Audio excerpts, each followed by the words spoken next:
नवीन व्हिडिओसाठी चॅनलला like, comment, share, subscribe करायला विसरू नका. नमस्कार विद्यार्थी मित्रांनो, नर्सिंग नोट्समध्ये आपले स्वागत आहे. तर आजच्या व्हिडिओमध्ये आपण प्रश्न क्रमांक 5 टॉन्सिलायटिस किंवा ऑप्शनल प्रश्न बघणार आहोत. तर टॉन्सिलायटिसचा व्हिडिओ आपण ऑलरेडी अपलोड केलेला आहे. तर आपण बघूयात ऑप्शनल प्रश्न. 10 वर्षाची पूनम ही पोटदुखी व चिडचिडीच्या तक्रारीने बालरोग कक्षात भरती झाली असून तिचे निदान हास्यस्पृंग आजार असे सांगितले आहे. तर हास्यस्पृंग आजाराची कारणे विचारली आहेत. तपासण्या, आजाराची लक्षणे, परिचर्या व्यवस्थापनाने डिस्चार्जच्या वेळी पूनमला दिलेला सल्ला. तर चला बघूया प्रश्नांची उत्तरे. थोडक्यात बघूया हास्यस्पृंग आजार म्हणजे काय. तर ज्याला जन्मजात मेगाकोलन असेही म्हणतात आणि हा मोठ्या आतड्याचा विकार असतो. तर 10 वर्षाच्या पूनमसाठी आजाराची माहिती पुढीलप्रमाणे. तर हास्यस्पृंग आजाराची कारणे व तपासण्या. मज्जातंतूचा अभाव. गर्भधारणेदरम्यान मोठ्या आतड्याच्या शेवटच्या भागात मज्जातंतूच्या पेशींचा विकास न होणे.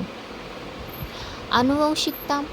कुटुंबात कोणाला हा आजार असल्यास हा आजार होऊ शकतो. तो आजार होण्याची शक्यता अधिक असते. तपासण्या. पोटाचा एक्सरे, ॲब्डॉमिनल एक्सरे, आतड्यातील अडथळा तपासण्यासाठी. बेरियम एनिमा, मोठ्या आतड्याचा आकार आणि अडथळा स्पष्ट करण्यासाठी. रेक्टल बायोप्सी केली जाते. मज्जातंतूच्या पेशी आहेत की नाही हे तपासण्यासाठी ही सर्वात खात्रीशीर चाचणी आहे. एनोरेक्टल मॅनोमेट्री, गुदाशयातील स्नायूचा दाब मोजण्यासाठी. तसेच हास्यस्पृंग आजाराची लक्षणे कोणती. तर बद्धकोष्ठता, जन्मल्यापासून श्वासाचा त्रास होणे किंवा वारंवार बद्धकोष्ठता होणे. आतड्यात मल आणि गॅस साठल्यामुळे पूनमचे पोट नेहमी फुगलेले असते. हिरवट किंवा पिवळसर रंगाच्या उलट्या होणे, चिडचिड, पोटदुखी आणि अस्वस्थतेमुळे पूनम चिडचिड झाली असेल. वाढ खुटणे, पुरेसे पोषण न मिळाल्यामुळे वाढ खुटते. पूनमसाठी शस्त्रक्रिया व परिचर्या व्यवस्थापन. पुल थ्रू प्रोसिजर, यामध्ये ज्या भागातील नसा मृत आहेत तो भाग काढून टाकला जातो. त्याचप्रमाणे कोलोस्टॉमी. काही प्रकारामध्ये शस्त्रक्रियेपूर्वी तात्पुरते कृत्रिम गुदद्वार पोटाद्वार तयार केले जाते. परिचर्या व्यवस्थापन म्हणजे शस्त्रक्रियेपूर्वी एनिमा देऊन आतडी स्वच्छ करणे, पूनमला मानसिक आधार देणे आणि शरीरातील पाण्याचे प्रमाण संतुलित राखणे.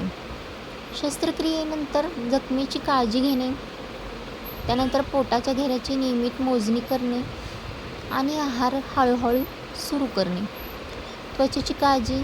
जुलाब होत असतीच तर गुदाभोवतीची त्वचेला रॅश पडू नये म्हणून बड बाम किंवा मलम लावणे.